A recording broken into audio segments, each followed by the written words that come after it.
Bien. Bon, bah, merci à vous d'être venus ce soir. Merci aussi à l'association des Fragerox de Crémieux, qui est une association multisport qui donc est sur Crémieux et qui est partenaire de la soirée ce soir. Voilà. Avant de commencer, j'ai envie de vous poser une petite question. Je voulais savoir s'il y en a parmi vous qui ont déjà fait le lien entre leur alimentation et les performances physiques, leur énergie, leur vitalité. Est-ce qu'il y en a certains? Vous pouvez lever la main. Moi, personnellement, en tout cas, j'ai remarqué ça. Bon, bah, il y a déjà pas mal de monde, effectivement, qui a remarqué ça. Donc ça tombe très bien, parce que c'est justement le sujet de ce soir, hein, c'est l'accompagnement nutritionnel du sportif d'endurance. Concrètement, le but, c'est que ce soir, vous repartiez avec des outils, des informations pour votre quotidien, pour être bien sûr plus performant et travailler également au niveau de la récupération. Donc concrètement, on va voir comment préparer une saison sportive et puis surtout aussi comment se préparer à une épreuve d'endurance. Qu'est-ce qu'il faut manger avant, pendant et après. Voilà. Je ne me suis pas encore présentée, je m'appelle Charlène Poisa, je suis naturopathe. Je suis naturopathe depuis quelques temps. Auparavant, j'ai été ingénieure dans l'industrie durant une dizaine d'années. Voilà, aujourd'hui, j'ai 3 axes principaux de travail qui sont, dans un premier temps, la gestion du stress en milieu professionnel. Donc, je suis formatrice. Je travaille également sur la santé intestinale. J'ai écrit un livre sur le sujet que vous trouverez sur Amazon. Et puis également, eh bien, c'est pour ça notamment que je suis là, je suis spécialisée en accompagnement nutritionnel du sportif, et particulièrement du sportif d'endurance. Et je suis référencée en tant qu'intervenante en conseil nutritionnel sur la station de trail du Haut-Bugey Montagne du Jura, qui se trouve à Montieu. Pour votre information, j'ai mon cabinet qui se trouve à peu près à un petit quart d'heure d'ici, sur Courtenay, voilà, et je consulte également par téléphone pour les personnes qui ne peuvent pas se déplacer. Alors peut-être certains d'entre vous ne connaissent pas forcément la naturopathie, ou en ont simplement entendu parler. Alors quand on parle de naturopathie, je sais que c'est un travail avec les plantes en partie, mais finalement pas seulement. Il faut savoir qu'on utilise à peu près une dizaine de techniques naturelles. La technique principale, c'est vraiment l'alimentation. Voilà, il y a également tout ce qui est utilisation de l'eau, de l'oxygénation, les bienfaits de la relaxation, etc. Il faut savoir qu'on travaille vraiment en préventif ou en curatif sur tout ce qui est déséquilibre de l'organisme. Voilà, on fait en sorte de rééquilibrer et de toujours remonter au niveau des causes des maladies, voilà, et des troubles en général. On se base sur la physiologie de l'être humain, voilà, il y a une logique derrière tout conseil naturopathique. Alors concrètement, un entretien, comment ça se passe? Eh bien, c'est des questions que la naturopathe va vous poser pour savoir bien, justement comment fonctionne votre corps, comment est-ce que vous mangez, comment vous digérez, comment vous dormez. Et l'objectif, c'est de mieux vous connaître pour mieux vous conseiller. À la suite de cet entretien, eh bien, vous recevez des conseils qui sont personnalisés. Donc c'est un entretien qui dure généralement 1 heure. La première séance est un petit peu plus longue, dure environ 1h30, de manière à mieux vous connaître, bien sûr. Alors concrètement, pourquoi est-ce qu'on consulte un naturopathe? Alors déjà, il faut savoir que tout le monde peut consulter parce que ce sont des conseils qui sont individualisés. Donc du bébé à la personne âgée, en passant bien sûr par la femme enceinte et bien entendu le sportif, tout le monde peut vraiment consulter. Alors principalement, on travaille sur les troubles d'ordre chronique, tout ce qui est troubles digestifs, troubles cutanés, respiratoires, etc. Tout ce qui est également troubles liés à l'hygiène de vie, tout ce qui est fatigue, stress, problème de poids, de sommeil, bien sûr, voilà. On accompagne également, pour info, sur les pathologies plus lourdes, comme les cancers. On fait en sorte d'apporter du confort aux personnes. Et bien sûr, on est là dans des moments particuliers de la vie. Ça peut être tout ce qui est lié à la périnatalité, évidemment, la ménopause, les étudiants, etc. Et bien sûr, on est là pour les sportifs. Voilà. Alors pourquoi? Eh bien, la naturopathie est intéressante pour le sportif. Bien parce que quand on est sportif, l'objectif c'est de se placer en mode performance, par une approche construite. Et justement, la naturopathie va permettre d'avoir cette approche. Alors concrètement, les objectifs, c'est de se préparer à l'effort, bien sûr, et également de mettre en place des actions pour la récupération, pour être bien après une épreuve. Donc cela implique 2 choses, et bien déjà d'être en pleine possession de ses capacités pour le jour J, et aussi de penser à la préservation du capital santé. Ça, c'est très important aussi pour avoir une santé durable. Alors, qu'est-ce qui est important pour le sportif? C'est déjà l'alimentation. C'est vraiment la priorité, parce que la logique, bien sûr, en effet, de ce qu'on mange. Donc, l'alimentation, elle est absolument essentielle pour le sportif. On ne peut pas avoir une bonne santé si on ne s'occupe pas de son alimentation. Et pourquoi est-ce que pour le sportif c'est particulièrement important, l'alimentation? Eh bien c'est parce que la digestion, notamment l'intestin, va nous permettre de nourrir l'ensemble de l'organisme par un apport en nutriments. C'est le système digestif qui est le filtre et qui nous permet de nous nourrir finalement. Donc c'est très important d'avoir une alimentation qui soit vraiment adaptée. On verra particulièrement l'importance du système digestif pour le sportif. Alors concrètement, quels sont les risques? Ça, c'est important d'en prendre conscience. Voilà. Le risque principal pour le sportif, c'est vraiment la déshydratation. C'est quelque chose dont je vais vous parler durant toute la séance de ce soir. Pourquoi? Eh bien, parce qu'à partir de 1% de déshydratation, on a 10% de baisse du rendement musculaire. Donc concrètement, on a des performances qui baissent. À partir de 4%, on a de la fatigue, de l'essoufflement. On peut avoir également une confusion. Et à partir de 10% de déshydratation, et bien dans ce cas-là, on a des potentiels risques au niveau rénal. Donc vraiment, c'est très important et on verra comment faire vraiment pour s'hydrater durant toute la saison et à chaque épreuve. Voilà. Je vous ai mis une jolie balance là-bas, c'est pour symboliser ce qu'on appelle l'équilibre acido-basique. Certains connaissent peut-être déjà. L'équilibre acido-basique, eh bien, c'est un système qu'on a dans l'organisme qui permet de réguler le pH au niveau de nos liquides intracellulaires, c'est-à-dire intracellulaire, extracellulaire, le sang, tout ce qui est dans notre organisme. Et il faut savoir que le sport, l'activité physique particulièrement intense, va avoir tendance à provoquer une acidification au niveau de l'organisme. On sait que lorsqu'on fournit un effort, on a une fabrication de toxines, ce sont principalement des acides, et du coup, le but, c'est vraiment de venir compenser cette acidification de l'organisme, notamment par l'alimentation. On verra après comment. Je vous ai mis aussi une jolie voiture en bas qui est rouillée, c'est un petit peu ce qui arrive. On s'oxyde avec le sport. Il faut savoir que lorsqu'on produit un effort, on a besoin d'énergie, et cette énergie, elle utilise l'oxygène comme comburant pour fabriquer ce qu'on appelle l'adénosine triphosphate. Et à ce moment-là, il y a une production de radicaux libres, donc des réactions en chaîne, des réactions chimiques dans l'organisme, et cela produit un vieillissement prématuré au niveau cellulaire. Donc il va falloir également compenser cette fabrication de radicaux libres par notamment ce qu'on appelle les antioxydants. Alors au niveau de l'acidification, il faut savoir que pour rééquilibrer l'organisme, on va venir utiliser les minéraux qui sont au niveau de nos tissus, que ce soit nos os, nos muscles, etc. Et le fait d'avoir une baisse de ces minéraux va induire possiblement des blessures. Il y a une fatigue de l'organisme, il peut y avoir des déchirures, des entorses, etc. Donc on va faire en sorte d'apporter un grand nombre de minéraux, de micronutriments pour venir éviter cette fatigue. Alors, autre chose importante en termes de risque, c'est la surconsommation quantitative. On n'y pense pas forcément. Mais c'est vrai que souvent on se dit il faut beaucoup que je mange pour que j'ai beaucoup d'énergie. Alors concrètement non. Rappelez-vous toujours que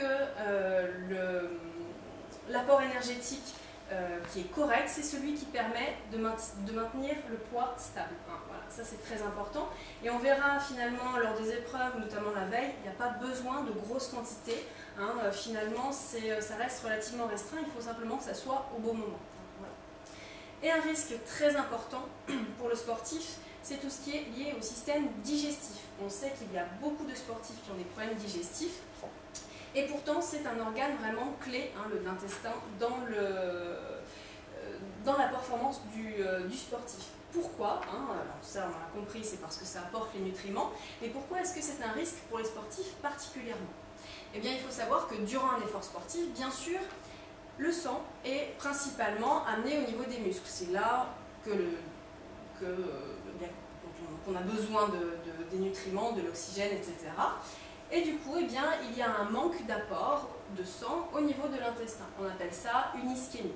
Donc durant tout l'effort sportif, tout l'effort physique, on a un manque de sang au niveau de l'intestin. À ce moment-là, eh bien, les cellules ne sont plus irriguées, ni en nutriments, ni en oxygène, et eh bien, il y a un début de nécrose au niveau des cellules de la muqueuse intestinale.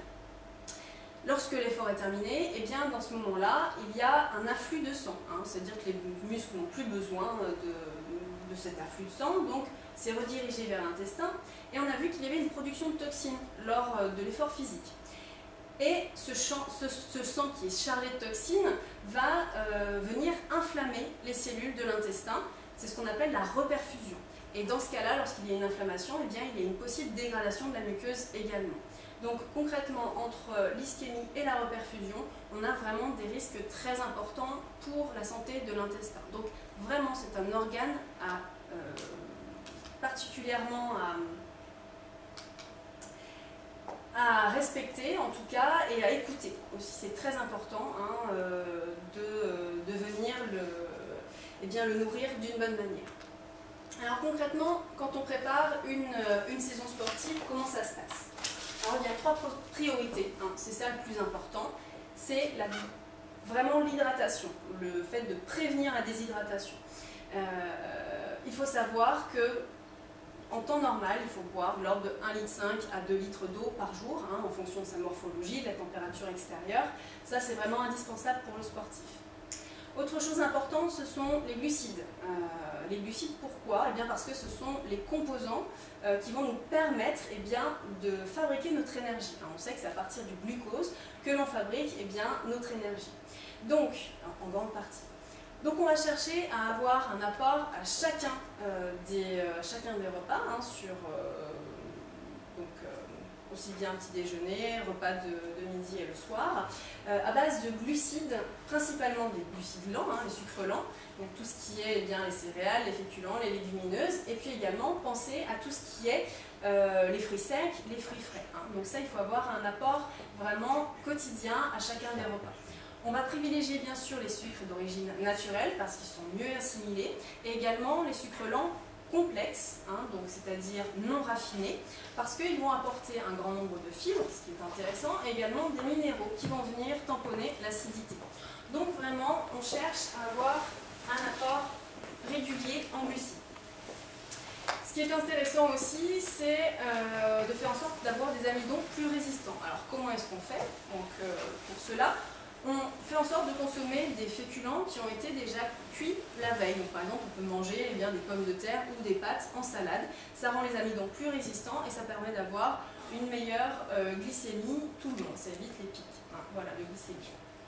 Autre chose très importante, ce sont les protéines. Alors, je ne vous ai pas mis de la viande volontairement, je vous ai mis des jolies légumineuses pour penser en fait qu'il n'y a pas que la viande et le lait en termes de protéines. Les protéines, elles n'ont pas de rôle, très peu de rôle, on va dire c'est un rôle accessoire au niveau de l'énergie. Par contre, elles sont absolument essentielles pour venir réparer nos tissus, notamment après un effort physique. Donc on fera en sorte de les consommer chaque jour. Au niveau de la quantité, c'est de l'ordre de 1,5 à 2 grammes de protéines par kilo et par jour. L'idéal, c'est d'en consommer en plusieurs fois pour avoir une meilleure assimilation. Et puis, principalement, choisir des protéines végétales et animales. Voilà, donc bien penser aux protéines végétales. De manière générale, rappelez-vous que c'est important de ne pas simplement s'occuper de l'alimentation durant les phases d'épreuve, mais aussi pendant toute la saison sportive, parce que c'est à ce moment-là qu'on va venir compenser un petit peu les effets de l'épreuve. Donc c'est important d'avoir sur la durée une alimentation qui soit adaptée. Alors concrètement, quels sont les aliments à intégrer dans l'alimentation quotidienne, en plus des glucides et des protéines? Alors il faut déjà faire la part belle aux fruits et légumes. Donc les fruits et légumes, bien sûr, on sait, c'est important. Pourquoi est-ce que c'est particulièrement important pour le sportif? Eh bien c'est parce qu'ils nous apportent, lorsqu'ils sont peu cuits ou crus, et frais, ils nous apportent un grand nombre de micronutriments. Et justement, ces micronutriments, c'est eux qui vont permettre un fonctionnement optimal de l'organisme. on a souvent tendance à trop penser en termes de glucides, lipides, protéines, ok, mais par contre il y a un apport en micronutriments qui est extrêmement important à avoir au quotidien, et ça passe par les fruits et légumes frais. Donc vraiment à tous les repas, vous commencez par des crudités, des fruits frais également en collation, tout au long de la journée, c'est très intéressant. Également, chose à savoir, au niveau du cru, alors il y a des personnes qui passent à l'alimentation vivante à 100% cru, pour les sportifs c'est absolument pas indiqué. Par contre, je vous conseille d'augmenter votre part de cru dans l'alimentation de l'ordre de 30%. C'est très intéressant et vous verrez vraiment l'énergie. Essayez un jour d'aller au restaurant, prendre un entrée, plat, dessert, et puis vous regardez l'énergie que vous avez l'après-midi. Et puis le lendemain, vous prenez une grosse salade et vous verrez, vous comparez la différence d'énergie les 2 après-midi de suite. Concrètement, tout ce qui est les salades, les aliments crus demandent beaucoup moins d'énergie au niveau de la digestion.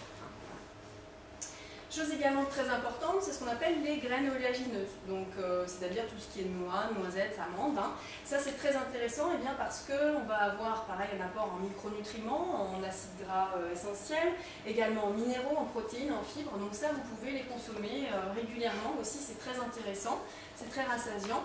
Par contre, on le verra, c'est pas intéressant au moment vraiment de l'épreuve, parce que c'est assez gras, c'est peu sucré, voilà. Donc ça ne sera pas adapté vraiment au moment de l'épreuve physique. Autre chose, je vous ai mis ici une cuillère d'huile. Alors c'est vrai que quand on est en épreuve, ou lorsqu'on est sportif en général, on fait un petit peu la chasse aux huiles et aux graisses en général. Alors bien sûr, on va faire en sorte de limiter au maximum tout ce qui est les graisses industrielles, les fritures. Par contre, les huiles végétales sont absolument indispensables dans l'alimentation quotidienne. Alors, il y a 2 types d'acides gras qui sont absolument essentiels et à intégrer impérativement dans l'alimentation du sportif. Ce sont les oméga 9 et les oméga 3. Alors, les oméga 9, concrètement, on les trouve principalement dans l'huile d'olive, ça tombe bien parce qu'on en consomme quand même très régulièrement. Pourquoi est-ce que c'est intéressant? Eh bien, parce que les oméga 9 vont nous permettre de renforcer notre système cardiovasculaire. Donc, c'est absolument essentiel quand on pratique une épreuve physique. Voilà. Les oméga 3, ce sont les autres acides gras qui sont très intéressants pour le sportif. Ils ont 3 intérêts majeurs. Alors la première chose, c'est qu'ils sont tout d'abord, ils ont des propriétés anti-inflammatoires. Donc très intéressant après une épreuve sportive pour limiter donc, les phénomènes d'inflammation au niveau de l'intestin, qu'on a vu tout à l'heure, et également au niveau de tout ce qui est musculo-tendineux. Très intéressant. Les oméga 3, ce sont également les composants de nos membranes cellulaires. Au niveau de nos membranes, c'est grâce à eux que nous avons des membranes qui sont souples. Donc c'est grâce à eux qu'on a des échanges intracellulaires optimaux. Donc on va vraiment faire en sorte d'en avoir également au quotidien. Surtout que c'est également le composant à 80% de la masse sèche de notre cerveau. Voilà. Donc si on va avoir un cerveau en bonne santé, eh bien, on va consommer des oméga 3. Et on sait, lors d'une épreuve d'endurance, que le mental, il est absolument essentiel. Donc si on veut avoir un cerveau compétitif, eh bien, il faut consommer des oméga 3. Alors concrètement, comment ça se passe? Pour les oméga 3, eh bien, on les trouve principalement dans les huiles de colza, de lin, de noix, de chanvre, de cameline et de germe de blé. On les consomme à peu près de l'ordre de 1 cuillère à soupe par jour et par personne. Pour l'huile d'olive, avec les oméga 9, eh bien, on va pouvoir en consommer de l'ordre de 2 à 4 cuillères à soupe par jour et par personne. On peut les mettre dans la cuisson, les oméga 9. Par contre, les oméga 3 sont vraiment à mettre en assaisonnement. Ces huiles ne doivent pas être chauffées et surtout conservées au réfrigérateur. Voilà. Donc, ça. Alors, je vous ai mis également quelques aliments qui sont un petit peu moins intéressants, en tout cas qui sont à limiter durant une saison sportive. Alors tout d'abord, bien évidemment, le tabac et l'alcool. Le tabac, bien sûr de manière évidente, eh bien, on réduit nos capacités d'oxygénation, donc c'est à limiter. Et l'alcool, eh bien, ça peut être préjudiciable au niveau du système digestif et également ça a tendance à déshydrater, donc à limiter au maximum. Tout ce qui est, bien sûr, viennoiserie, confiserie, les gâteaux, les bonbons aussi, Ce sont des produits qui sont trop gras, trop sucrés, qui ne sont absolument pas adaptés à une bonne santé et encore moins aux sportifs d'endurance, donc vraiment à limiter de manière très importante. La viande, alors c'est vrai qu'on a tendance à se dire, bah voilà, c'est une source de protéines. Alors oui, effectivement, c'est bien le cas. Par contre, la viande rouge est très acidifiante. Et on a vu que le sport était déjà, avait tendance à acidifier l'organisme. Donc on va plutôt chercher à compenser et limiter cette acidification. Donc on limitera ou supprimera éventuellement la viande rouge et plutôt on ira vers une consommation de viande blanche, éventuellement 1 à 2 fois par semaine, et de poisson également 1 à 2 fois par semaine. Pensez aux protéines végétales qu'on a vu tout à l'heure, hein, donc il y en a énormément, donc tout ce qui est légumineuse, donc les lentilles, tout ce qui est pois chiches, haricots secs, les oléagineux aussi, hein, tout ce qui est graines, noix, noisettes, amandes, le soja aussi, voilà, et bien sûr les œufs, hein, on reviendra dessus tout à l'heure, mais c'est un aliment qui est très intéressant. Je vous ai mis sur la même slide les produits laitiers. Alors c'est vrai que les produits laitiers, on a tendance à nous dire, ben voilà, il faut en consommer 3 fois par jour, etc. Simplement, le fait est que de nombreuses personnes sont intolérantes au lactose. Hein. Chez beaucoup de sportifs, on remarque cette intolérance. Donc, c'est vraiment à chacun de voir comment est-ce qu'il se sent avec les produits laitiers. Donc là, c'est vraiment une approche qui est individualisée. En tout cas, si vous souhaitez en consommer, privilégiez de préférence les yaourts nature ou éventuellement les faisselles en consommant le petit lait. Hein. Il faut savoir que le petit lait est très concentré en lactosérum et c'est à partir de ça qu'on fait ce qu'on appelle la fameuse whey qui se trouve en poudre souvent dans les clubs de sport, voilà, entre autres. Évitez au maximum le lait, vraiment sous forme liquide qui est très indigeste, et également tout type de fromage, c'est souvent très gras, hein, voilà, éventuellement du fromage de chèvre frais. Je vous ai mis juste quelques exemples de personnes qui font des sports d'endurance, entre autres, et qui sont végétariens, hein, Carl Lewis et Mark Olmo notamment, qui ne consomment donc pas de chair animale, donc ni viande ni poisson, et même d'autres sportifs comme Scott Jurek ou Emmanuel Lassalle qui sont végétaliens eux, donc ils ne consomment ni chair animale ni produit animal, que ce soit le lait ou les œufs. Hein, voilà. C'était juste pour vous dire que c'est possible. En tout cas, un des conseils qu'on donne aux sportifs, c'est vraiment de limiter au maximum la consommation des protéines animales le soir. Hein, voilà, donc tout ce qui est même les œufs, les produits laitiers, la viande, le poisson, plutôt au petit déjeuner ou éventuellement au repas de midi. La raison, c'est vraiment lié au niveau du foie, parce que les protéines animales sont vraiment les composants les plus compliqués à métaboliser au niveau du foie. Et du coup, ça va perturber le travail de détoxication durant la nuit, ça va perturber le sommeil, donc on consommera plutôt les protéines entre le début de journée et midi. Hein, voilà. Il y a d'autres produits qui sont très très intéressants pour le sportif. Alors les œufs, on vient d'en parler, hein. Les œufs c'est très intéressant, c'est vraiment la protéine idéale. Hein. Donc il y a une très bonne digestibilité, c'est très riche en micronutriments, hein. Voilà, c'est simple à consommer. Très souvent on a tendance à se dire qu'il faut consommer les blancs seulement. C'est très dommage parce que dans les jaunes, eh bien, il y a plein de micronutriments. Il y a beaucoup de neurotransmetteurs, etc., des bons acides gras, donc vraiment quand vous consommez des œufs, consommez-les avec le jaune, idéalement avec le jaune coulant, donc évitez les œufs durs, consommez-les plutôt sous forme d'œufs à la coque, d'œufs au plat, etc., pour garder le maximum de nutriments assimilables. Hein, voilà. Donc ils sont plutôt à consommer également à midi, hein, ou le matin éventuellement. La banane, bien sûr, c'est vraiment le fruit du sportif. Hein. Donc, outre le fait qu'elle est très simple à trouver tout au long de l'année et qu'elle est pratique à emporter, la banane est très riche en sucre lent, donc c'est vraiment intéressant. Et puis, c'est également très riche en potassium et magnésium. Donc ça, c'est vraiment des éléments qui sont essentiels pour venir rééquilibrer le terrain au niveau de l'acidité. Donc vraiment, les bananes, c'est quelque chose de très très intéressant. Tout ce qui est les fruits rouges, on n'y pense pas forcément. Hein. Les fruits rouges, c'est très riche en antioxydants, les fameux antioxydants qui nous permettent de compenser le stress oxydant, les radicaux libres. Donc vous pouvez les consommer frais, hein, bien sûr, éventuellement surgelés, même s'il y a un petit peu moins d'éléments. Sachez également que tout ce qui est légumes ou fruits colorés, c'est très très riche en antioxydants de manière générale. Donc choisissez plutôt des légumes de couleur pour avoir un apport maximum en micronutriments. Alors les jus aussi, on en entend beaucoup parlé, hein, des jus de fruits et légumes frais faits à l'extracteur. Là, c'est simplement qu'on vient concentrer le pouvoir des fruits et légumes, hein, leurs micronutriments justement, et c'est directement assimilable hein, au niveau de l'intestin puisqu'il n'y a plus de fibres.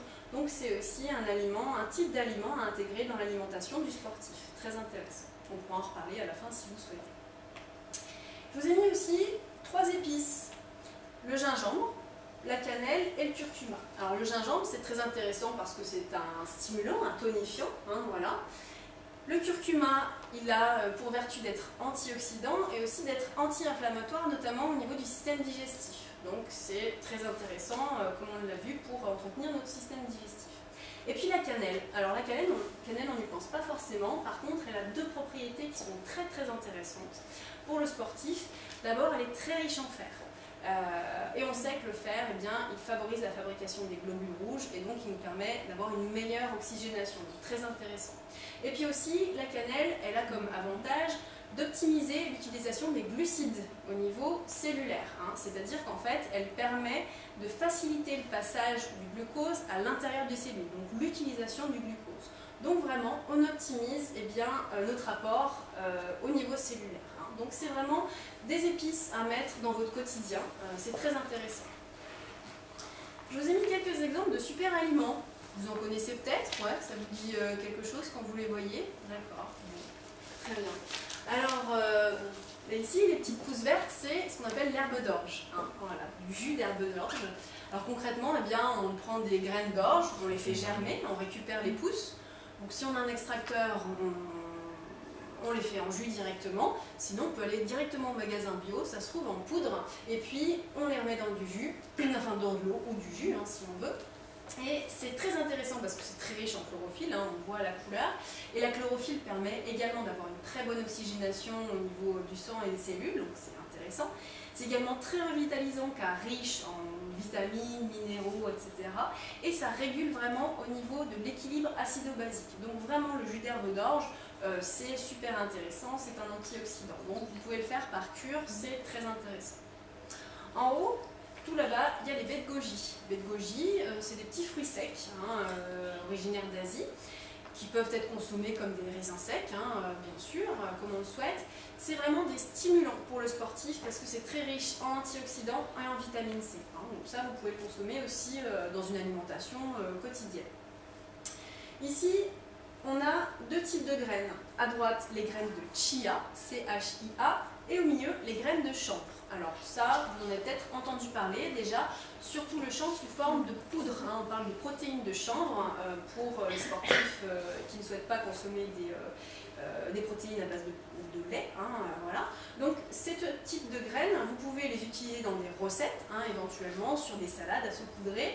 C'est intéressant parce que c'est riche en protéines, c'est riche également en fameux oméga 3 et puis aussi en fibres et en minéraux. Hein. Donc ça, typiquement, vous pouvez aussi l'intégrer dans une alimentation quotidienne. En bas, dans la cuillère, il y a ce qu'on appelle le pollen. Vous en avez peut-être déjà consommé, hein, le pollen sous forme de pelote. Il vaut mieux le consommer frais, donc on le trouve généralement au rayon surgelé, hein, voilà, dans les magasins bio par exemple. Éviter le sec, il y a quand même moins de micronutriments. C'est très intéressant parce que c'est très riche en protéines, très riche en enzymes, en antioxydants également. Donc ça peut être vraiment un complément, pareil sous forme de cure, éventuellement au printemps ou à l'automne. C'est très très intéressant. Alors là, bien sûr, on a l'aliment star de 2016, la spiruline. Je pense que vous en avez tous entendu parler, forcément. Non, peut-être pas. Bon. Bon, alors en 2017, vous en entendrez forcément parler, puisque c'est déjà le cas. La spiruline, c'est une algue d'eau douce hein, qui est cultivée, on la fait grandir dans des bassins, hein, voilà, et on la récupère, on la déshydrate pour en former des paillettes. Voilà, donc on la trouve sous forme de paillettes ou de gélules éventuellement dans les magasins bio. Elle a l'intérêt d'être très très riche en acides aminés, donc en protéines, très intéressant, et également très riche en fer et en zinc. Donc c'est des minéraux qui sont aussi essentiels pour le sportif. Donc pareil à faire en cure, de l'ordre de 5 à 10 grammes par jour, hein, c'est très intéressant.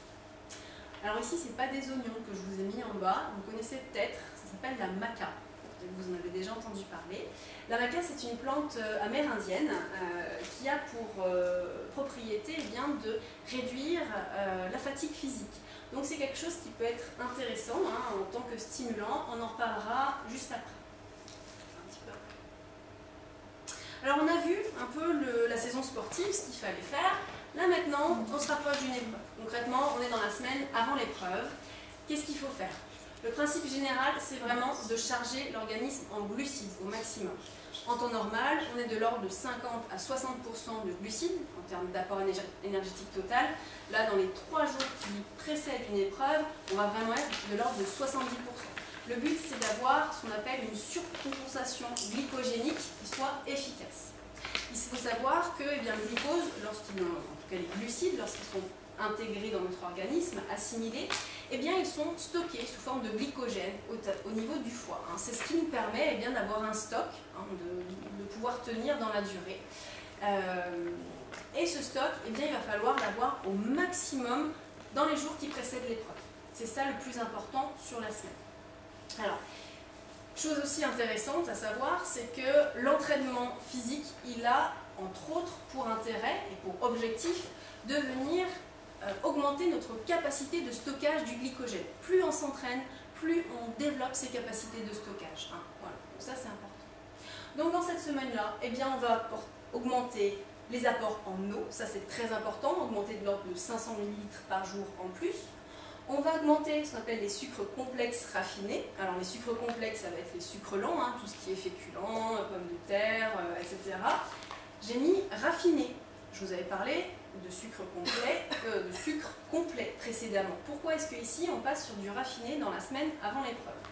On n'est plus dans la même logique en fait, parce que là l'objectif c'est d'avoir le maximum de glucides assimilés le plus rapidement possible et d'éviter potentiellement les problèmes digestifs. Donc dans la semaine avant l'épreuve, on va consommer plutôt du riz blanc, des pâtes blanches, etc. On va laisser les aliments complets pour les périodes de repos ou d'entraînement. Voilà. On va augmenter aussi les protéines maigres et on va limiter au maximum les aliments gras qui ne sont pas utiles à ce moment-là et les fibres. Alors les fibres, on va limiter par exemple les aliments, les légumes trop fibreux, tout ce qui est artichauts, les poireaux, etc. Pas dans la semaine qui précède l'épreuve. Alors il faut savoir également que c'est très intéressant, alors pas la semaine avant l'épreuve mais tout le temps, après chaque entraînement, consommer des glucides et des protéines. Pourquoi? Alors les glucides, c'est parce qu'après un effort physique, on a vu, notre stock de glycogène, on tape dedans. C'est-à-dire qu'il va être au plus bas après un effort physique. Donc on va être dans ce qu'on appelle la fenêtre d'absorption optimale du glucose. À ce moment-là, c'est là que le stock de glycogène va se refaire. Donc après un effort physique, un entraînement, une épreuve, on consomme toujours du glucose, des glucides, pour remonter notre taux de glycogène. On consomme également des protéines parce qu'elles ont la faculté, comme on l'a vu tout à l'heure, de venir réparer les tissus qui ont été potentiellement endommagés lors de l'épreuve. Donc c'est toujours important d'avoir glucides et protéines dans les 6 à 12 heures après un entraînement ou une épreuve. L'idéal, c'est de ne pas prévoir d'entraînement dans les 3 jours avant une épreuve pour ne pas taper dans ce fameux stock de glycogène. Voilà. Alors on est à la veille de l'épreuve. Concrètement, qu'est-ce qu'on fait? Alors, on va faire en sorte de prendre un dîner dans les 8 à 12 heures précédant l'épreuve. Je vous ai mis une jolie assiette de pâtes. On a tendance à dire on va se gaver de pâtes la veille. Alors concrètement, non. On sait aujourd'hui que c'est tout à fait contre-productif. On l'a vu juste à l'instant. C'est-à-dire que comme on n'a pas fait d'entraînement dans les 3 jours qui précèdent l'épreuve, notre stock de glycogène est déjà au maximum. On ne va pas avoir besoin de mettre trop de glucides à ce moment-là. Si on mange trop en quantité, trop de pâtes par exemple, les glucides vont rester dans l'organisme, ne vont pas être stockés sous forme de glycogène, mais vont être transformés en triglycérides, c'est-à-dire en gras. Et donc on va fabriquer de la masse grasse. Donc la veille au soir, on consomme bien sûr du glucides lents, donc du riz blanc ou des pommes de terre, éventuellement des pâtes, c'est possible, avec des protéines, donc soit des protéines animales, soit éventuellement des légumineuses, et puis bien sûr des fruits et légumes frais, ça à tous les repas, c'est absolument essentiel. Comme on peut voir des pâtes, je vais faire juste une petite parenthèse par rapport au gluten. On a souvent entendu parler dans le cas des sportifs, notamment par le tennisman Djokovic, qui est passé au sans gluten et qui parle d'une amélioration des performances. Concrètement, oui, effectivement, de nombreux sportifs remarquent une amélioration des performances parce que certains sont intolérants effectivement au gluten ou sont sensibles. Donc là, pareil que le lactose, c'est vraiment à voir au cas par cas. Voilà, donc si vous voulez, on peut en reparler également à la fin de la conférence. C'était juste pour faire une petite parenthèse. La veille de l'épreuve, c'est aussi le moment de prévoir son ravitaillement. Il vaut mieux éviter de le faire le matin de l'épreuve, tant qu'à faire, pour être un petit peu plus zen le matin. Concrètement, il faut savoir que si l'épreuve est inférieure à 1 heure, on a besoin seulement d'eau. Il n'y a pas besoin de plus. Si c'est entre 1 et 4 heures de durée d'effort, là on va prévoir de l'eau et également de l'eau avec des glucides, ce qu'on appelle une boisson de l'effort, une boisson, on dit, énergétique. Au-delà de 4 heures, on va avoir à prévoir un ravitaillement solide. Donc concrètement, ce ravitaillement solide, il a 3 objectifs. Compenser les pertes en eau, compenser les pertes en minéraux, notamment par la sudation, et également amener du glucose tout au long de l'épreuve. Donc concrètement, par exemple, on va aller chercher plutôt des sucres qui sont naturels, donc dans les fruits secs, donc tout ce qui est abricots secs, les bananes séchées, les raisins secs, etc. Ça c'est très intéressant, c'est facile à avoir, c'est facile à manger. Les bananes, bien sûr, voilà aussi, c'est quelque chose qui est très intéressant. Si vous en avez marre du sucré, vous pouvez très bien passer sur des pommes de terre, vous pouvez les faire cuire la veille, les avoir dans un petit sachet ou un papier aluminium éventuellement. Ce qui est très pratique, c'est aussi tout ce qui est compote, voilà, en mai, on peut en avoir facilement dans la poche. Je vous ai mis aussi éventuellement des pâtes de fruits, certains trouvent ça facile aussi et plutôt agréable. Ça peut être aussi le cas, on va vraiment chercher à éviter tout ce qui est sucre blanc, sucre industriel. C'est pour ça que je vous ai mis le gel, c'est à éviter au maximum. J'aurais dû mettre une croix d'ailleurs dessus. Le gel, concrètement, ça a un index glycémique beaucoup trop élevé. Donc, c'est-à-dire que ce n'est pas adapté à un effort d'endurance. La raison, c'est parce que lorsque l'index glycémique est très élevé, on a une réponse d'insuline très rapide et on a ensuite un coup de barre. Donc, c'est-à-dire qu'on a ce qu'on appelle une hypoglycémie réactionnelle et du coup, tout le long, on va avoir des coups de fatigue et des coups de boost. Donc, le but en endurance, c'est vraiment d'avoir une glycémie qui est régulée tout le long, donc le gel n'est absolument pas adapté à un effort d'endurance.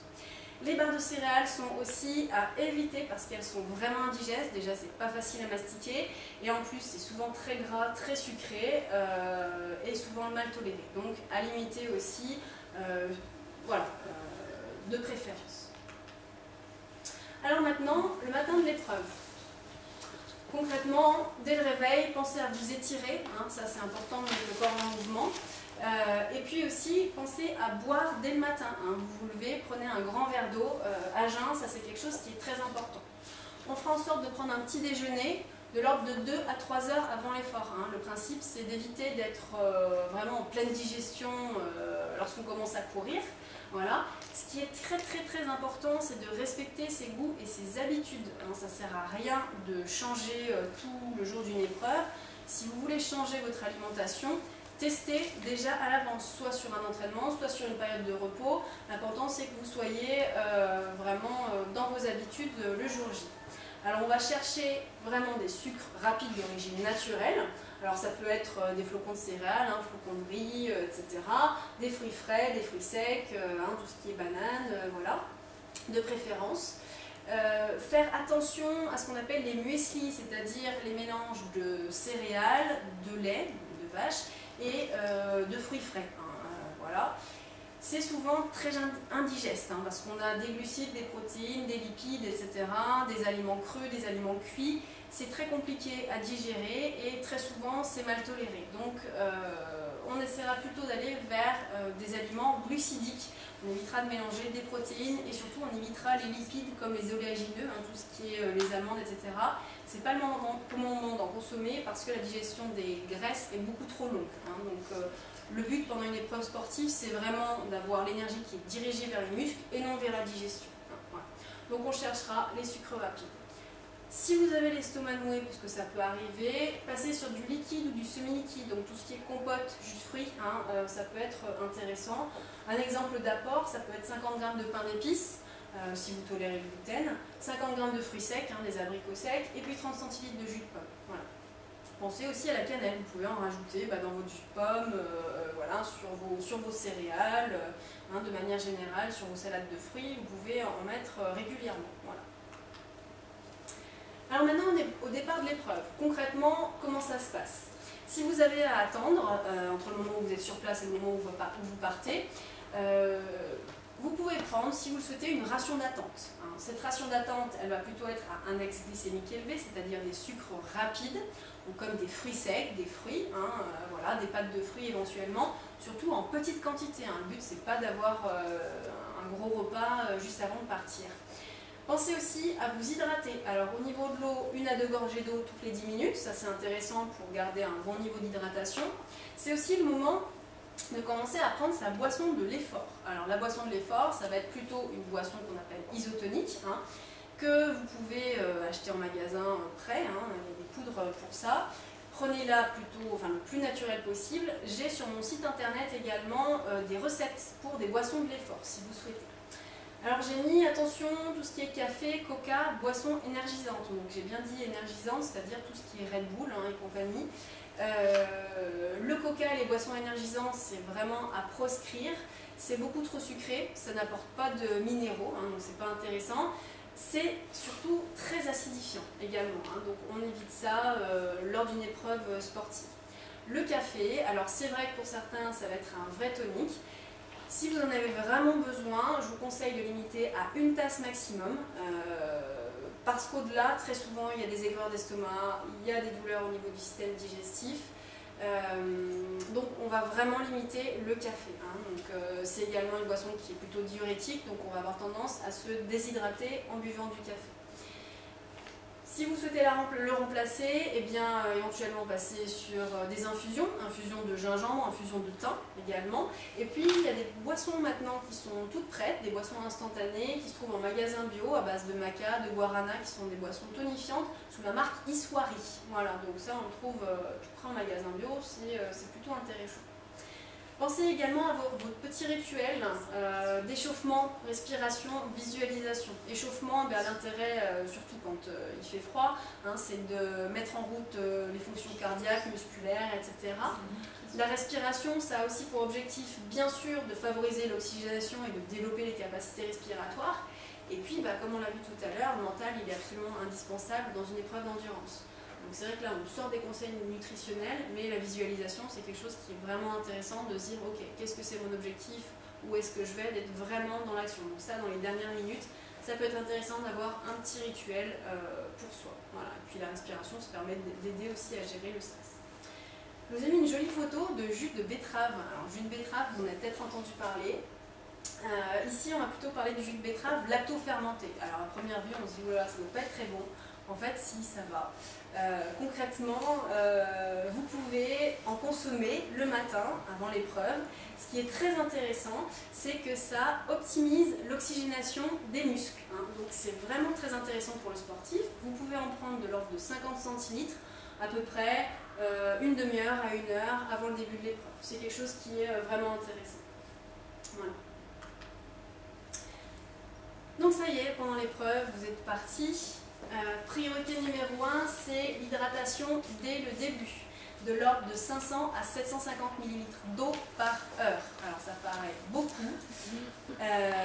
Concrètement, le but c'est vraiment de l'adapter à votre morphologie, à l'intensité de l'effort et également bien sûr à la température extérieure. Surtout, ne vous fiez pas à votre soif, surtout pendant l'épreuve. La raison, c'est que c'est un critère qui est médiocre et surtout un critère tardif de la déshydratation. Donc vraiment, y penser depuis le début, c'est très important. Autre chose très importante, c'est ce qu'on appelle les phases anaérobie-aérobie. Il faut savoir que dans les premières minutes, hein, lorsqu'on démarre un effort physique, on est en phase anaérobie, c'est-à-dire qu'au niveau de la fabrication d'énergie, eh bien, on ne va pas ou peu consommer d'oxygène et du coup eh bien, le rendement, le passage de glucose à l'ATP est peu efficace, c'est-à-dire que pour une molécule de glucose utilisée, on fabrique seulement de molécules d'ATP. Par contre, lorsqu'on passe en phase aérobie, ou environ 10 minutes, et bien là, à partir de une molécule de glucose, on va fabriquer 38 molécules d'ATP. Donc c'est beaucoup plus rentable, c'est très intéressant. Donc le principe, l'objectif, c'est vraiment de passer le plus rapidement en phase aérobie. Et pour ça, qu'est-ce qu'on fait? Eh bien, il faut partir le plus doucement possible. Plus on démarre tranquille dans les premières minutes, plus le passage anaérobie se fait rapidement. Donc c'est vraiment essentiel de manière à ne pas taper trop rapidement dans notre stock, pour en garder sous le pied le plus longtemps possible. Donc on fait en sorte bien, de partir doucement pour plutôt aller dans la durée. C'est quelque chose de très important.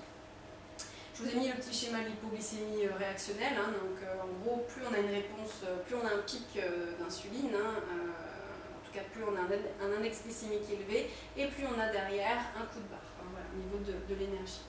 Alors en termes de quantité, comme on l'a vu tout à l'heure, il n'y a pas besoin de se gaver. Finalement, toutes les 1 heure, 1 heure et demie, vous pouvez consommer soit 2 fruits secs, 2 abricots, ou éventuellement une petite poignée de raisins secs, ou une demi-banane. Donc finalement, c'est pas tant que ça en termes de quantité. Voilà, il y a juste besoin de ça. Et puis en parallèle, pensez à boire votre boisson de l'effort. Voilà, donc ça c'est pendant l'épreuve. Je vous ai remis encore des informations sur la déshydratation, parce que c'est absolument essentiel d'avoir en tête les signes de la déshydratation. Alors, outre le fait que, bien sûr, la déshydratation cause une perte importante des performances, voilà, bien sûr, c'est préjudiciable au niveau de la santé. Alors, les signes précoces à repérer, donc bien sûr la fatigue, perte d'appétit, rougeur de la peau, intolérance à la chaleur, peau desséchée, étourdissement, urine sombre à odeur forte et la toux sèche. Les signes sévères, la difficulté à déglutir, le trébuchement, la maladresse, la vision trouble, les doigts engourdis, les spasmes musculaires et le délire. Voilà. Donc ça, c'est vraiment des signes à repérer, c'est extrêmement important d'avoir ça en tête, de manière à tout de suite pouvoir rééquilibrer. Donc, une fois de plus, la réhydratation elle est absolument essentielle au moment du retour de l'épreuve. Très souvent, c'est vrai qu'on a tendance à oublier pendant l'épreuve de boire. Donc vraiment, au retour de l'épreuve, s'il y a une chose à penser, c'est la réhydratation.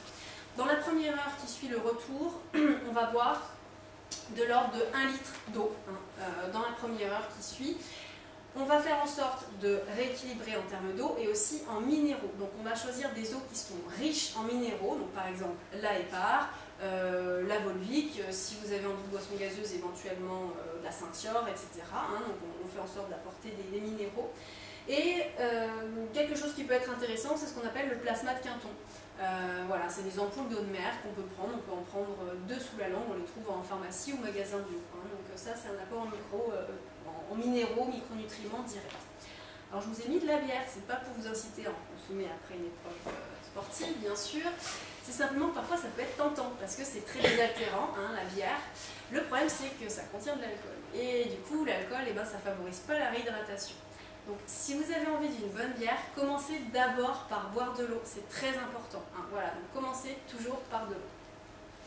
Si vous avez faim, et uniquement si vous avez faim, sous 1 heure à 2 heures après le retour de l'épreuve, vous pouvez prendre un repas léger, peu gras. Donc le but c'est d'apporter de nouveau des glucides par des fruits secs, des compotes, et également des minéraux, donc par tout ce qui est éventuellement des sous-légumes, des légumes cuits, des jus, des aliments salés, voilà. Donc ça vous pouvez le faire uniquement si vous avez faim. Le soir de l'épreuve. Alors, soir de l'épreuve, on a vu qu'on est en plein dans la fenêtre d'absorption du glucose, de manière à remonter le stock de glycogène. Donc on va faire en sorte d'avoir un apport en glucides. Ça peut être notamment des choses intéressantes, c'est les aliments qu'on appelle les légumes, qu'on appelle racines. Les légumes racines comme les pommes de terre, les carottes, les navets, etc. Outre le fait que c'est très riche en glucides, c'est aussi basifiant, c'est-à-dire que ça va réguler et compenser l'acidité créée par l'effort physique. Donc ça peut être intéressant d'avoir un plat le soir. On peut également consommer des œufs, alors c'est plutôt à limiter le soir, mais en tout cas c'est un élément intéressant pour la récupération. Pensez également à vous détendre, à être bienveillant avec son corps, c'est quelque chose qui est important. Typiquement un bain chaud de l'ordre de 38 degrés, pour rester 15 minutes dedans, ça fait beaucoup de bien au niveau des muscles, voilà, de manière à bien éliminer les tensions. Et puis, si vous avez la chance d'avoir qui vous masse à la maison, ou on peut faire aussi des automassages, bien sûr, mais profitez-en, c'est vraiment un moment de détente, c'est très très important. Voilà. Le lendemain de l'épreuve, eh bien, à ce moment-là, pareil, on va consommer des protéines pour venir retravailler au niveau de la restructuration des muscles. Les légumes verts aussi, de manière à apporter des micronutriments, idéalement sous forme de crudité. Et puis les pommes de terre, elles seront intéressantes toujours pour refaire le stock de glucides et puis venir basifier l'organisme. Toujours la réhydratation, c'est très important, de l'eau à volonté. Et puis aussi une petite marche tranquille de manière à relancer tranquillement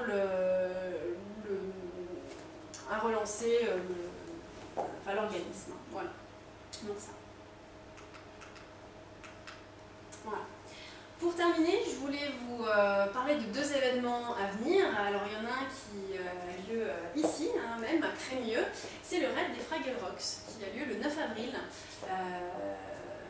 Donc c'est dans 3 semaines, c'est très bientôt là. C'est un raid multisport par équipe de 2, donc avec différents types d'épreuves, que ce soit du VTT d'orientation, cross d'orientation, run and bike, et des épreuves surprises qui sont souvent très appréciées. Il y a plusieurs catégories. Voilà, c'est la 6e édition cette année. Moi je vous encourage en tout cas à venir parce qu'en général les participants sont très contents au niveau de l'ambiance, du cadre, parce que c'est un très joli cadre, l'île Crémieux. Donc je vous ai laissé des flyers en haut si vous souhaitez y participer. Voilà, c'est un raid qui est plutôt sympa. Et puis d'autres stages aussi dont je voulais vous parler qui sont organisés à la station de trail du Haut-Bugey Montagne du Jura, donc à Nantua. Ce sont des stages de perfectionnement en fait, de trail ou de marche nordique. Il y a différentes dates. Voilà, donc c'est des stages sur une journée entière avec la matinée, la pratique de l'activité physique et l'après-midi, eh bien, il y a un massage du sportif, un bilan d'impédance-métrie et des conseils nutritionnels où on va un petit peu plus loin et on fait en sorte de mettre en pratique tout ce qu'on a vu. Voilà. Donc, eh bien, je voulais vous remercier en tout cas d'être venus. Le message que j'avais envie de vous faire passer, c'est que l'alimentation est extrêmement importante pour le sportif au quotidien, mais aussi lors d'une épreuve. Ce qui est important aussi, c'est de ne pas regarder seulement d'un point de vue quantitatif les aliments, et plutôt d'un point de vue qualitatif, concrètement augmenter la part de cru, choisir plutôt des aliments bio, riches en micronutriments, etc. Voilà.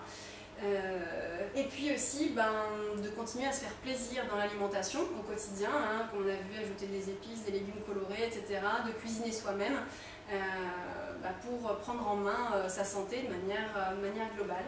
Voilà, donc j'espère en tout cas que vous aurez apprécié les informations. Sachez que cette conférence sera mise en ligne sur le site internet, donc vous pourrez retrouver toutes les informations. Et puis voilà, si vous avez des questions à pouvoir à venir, je vous remercie. Et puis je vous souhaite une bonne soirée et surtout une bonne saison sportive. Voilà, merci. Merci.